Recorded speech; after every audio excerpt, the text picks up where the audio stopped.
eu sou a Barbie, então como vocês já devem ter assistido o vídeo da introdução, eu vou começar a postar vídeos sobre biologia da faculdade que eu aprendi. O primeiro vídeo vai ser sobre a membrana plasmática. A função principal dela é basicamente servir como interface entre o meio interno e o meio externo. Ela meio que controla a saída e a entrada de cada coisa que entra na célula, como íons e moléculas. Os animais, plantas, bactérias e fungos têm componentes diferentes em cada uma delas das suas membranas, mas um componente que está em todos são os fosfolipídios. Os fosfolipídios eles têm uma característica anfipática. Ela é hidrofílica e hidrofóbica. O que isso significa? A hidrofílica ela consegue se comunicar com a água, ela consegue ficar de boa, e a hidrofóbica não. Ela não se comunica com a água, ela não fica na água. Então, basicamente, a membrana plasmática ela tem dupla camada fosfolipídica.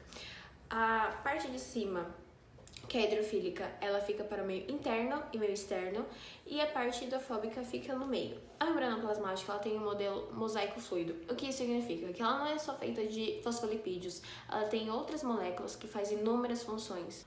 Um exemplo de uma dessas moléculas são as proteínas. Temos as intrinsecas integrais, que elas são 70% do total das proteínas. Elas se ligam aos lipídios, podendo criar canais permitindo a passagem de substâncias pela membrana. E também temos as periféricas e as extrinsecas.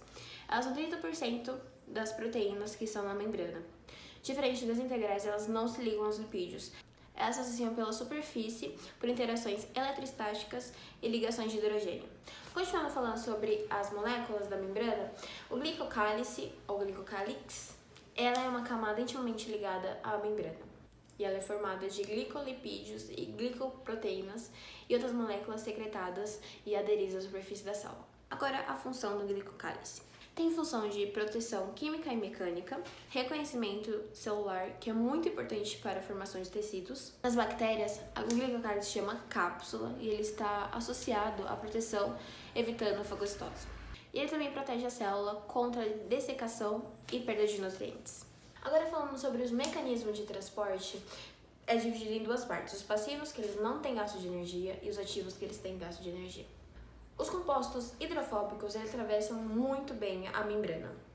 Agora, os compostos hidrofílicos, eles têm um pouquinho mais de dificuldade. Agora, já as células grandes ou eletricamente carregadas, elas não passam pelos lipídios. Sobre o transporte passivo, que não tem gasto de energia, temos a osmose, difusão simples e a difusão facilitada. Mas antes de explicar cada um deles, eu vou explicar para vocês o que é solvente, soluto e solução. O solvente, eu vou dar um exemplo como água, que é o solvente universal. O soluto é qualquer substância que pode ser tanto líquida ou sólida, que pode ser diluída no solvente. E vamos dar um exemplo como o suco de saquinho. Já a solução é basicamente o solvente e o soluto juntos, que no nosso exemplo viram o suco pronto. Continuando o exemplo do suco, pense um suco muito forte, ele seria a solução hipertônica, porque tem muita concentração de soluto. Agora, quando o suco está muito aguado, seria a solução hipotônica, porque estaria com pouca concentração de soluto. Agora, quando o suco está perfeito, nem tão doce, nem muito aguado, ela é a solução isotônica. Agora, para explicar para vocês o que é osmose, vamos imaginar que meu irmão é o solvente e que o soluto são os lápis. A osmose ocorre quando um lado menos concentrado vai para o lado mais concentrado. Entenderam? Agora, já a difusão facilitada vai do meio mais concentrado para o meio menos concentrado, fazendo um equilíbrio. Nesses exemplos que eu falei para vocês, os solutos eles passam diretamente pela membrana. Agora, a difusão facilitada, vamos dizer que esses solutos aqui eles não passam pelos fosfolipídios, né? E sim por umas moléculas transportadoras. Temos as proteínas, canais, pensa como se fosse um túnel pra gente. Quando a gente tem que passar de uma cidade para outra, sempre vai passar por um túnel. Então vai ser fácil de transportar elas para o outro lado. Agora, já as proteínas carregadoras, vocês vão ter que pensar como se fosse o pedágio quando você está indo pra praia. Em vez de você apenas ir para o outro lado da cidade, você vai ter que parar, esperar você pagar e depois você vai passar. Agora, falando sobre o transporte ativo, que ele tem gasto energético, vamos pensar você lá no metrô, vamos pensar em Santa Amaro, 7 horas da manhã, e todo mundo quer sair, mas você está querendo entrar dentro do metrô. você gasta muita energia para conseguir entrar enquanto o pessoal tá saindo. Basicamente isso que acontece no transporte ativo.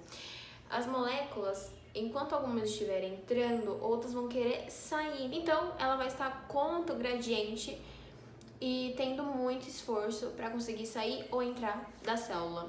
Que é basicamente isso que acontece com a bomba de sódio de potássio. Lembra quando eu falei que as macromoléculas elas não passam pelos lipídios? Então, para que elas consigam entrar dentro da célula, a célula sofre alterações morfológicas, fazendo invaginações para que ela consiga entrar e ela engloba. E esse processo se chama endocitose. A endocitose ela é usada tanto para nutrição como defesa. A endocitose tem dois tipos: a pinocitose, que ela pega moléculas um pouquinho menores, e a fagocitose, que ela pega moléculas muito grandes. Na fagocitose, elas englobam as moléculas, criando pseudópodes, que são meio que uns bracinhos para conseguir pegar o material. Em protozoários, a fagocitose ajuda na alimentação e os pseudópodes são meio que locomoção, como bracinhos ou perninhas. A fagocitose também ajuda as células de defesa.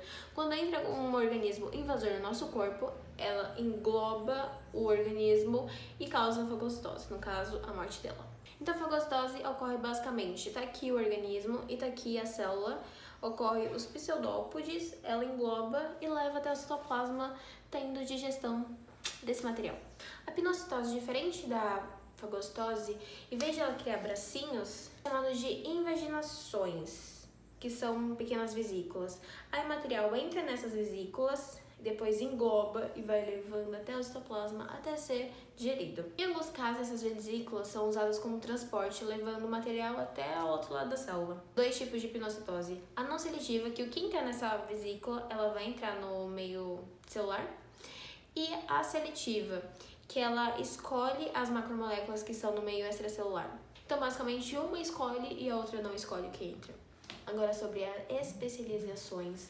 Na membrana, temos as microvilosidades. Elas são células do intestino delgado e dos rins dos mamíferos. Elas são expansões do citoplasma, que são recobertas por membrana, e tem vários microfilamentos, que tem o glicocálice mais desenvolvido. Agora essa parte eu vou ter que ler porque eu não consegui falar essa parte. São estereocílios, expansões longas e filiformes de superfície livre e determinadas superfícies epiteliais. Elas se assemelham às microvilosidades, só que elas são mais ramificadas e mais longas. Elas são infiltradas nas células epiteliais do epidídimo e outros ductos do aparelho genital masculino. Na maioria dos tecidos, as células elas se juntam umas nas outras, tendo modificações na membrana, chamadas de junções celulares. A junção aderente é encontrada em vários tecidos, principalmente no epitélio colunar. A função dela é unir as células umas nas outras fortemente. Já a junção comunicante ela acontece em células epiteliais de revestimento, glandulares e musculares. Já ela, quando ela se junta, ela cria túbulos que tem vários poros, que tem a função de estabelecer uma comunicação entre uma célula com a outra. Bem, foi esse vídeo. Eu lutei muito para conseguir colocar todas as partes das moléculas em um vídeo só, então espero que esse vídeo não fique tão longo. Então, se vocês gostaram, por favor, curte aqui embaixo, compartilha para quem quiser também aprender mais sobre moléculas e ativa o sininho que eu vou postar vídeos a partir de agora sobre biologia e talvez para mais pra frente outras coisas. Mas é isso. Tchau! Não esquece de me seguir no Instagram e no TikTok. Beijos! Os fosfolipídios.